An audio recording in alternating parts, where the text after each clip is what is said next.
Hi friend, today I show to you the how to do the valve setting of 4-cylinder petrol engine. This is the process for the setting of valve.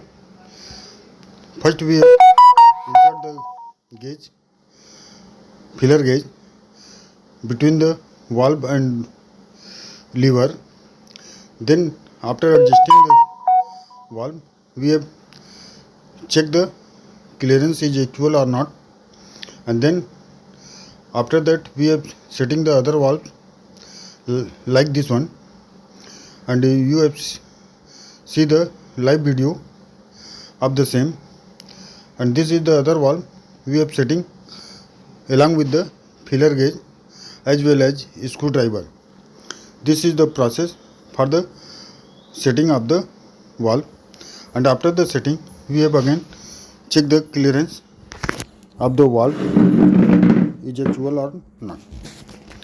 If you like this video, please subscribe my channel and share to your friends, colleagues and technician also for taking the complete cover.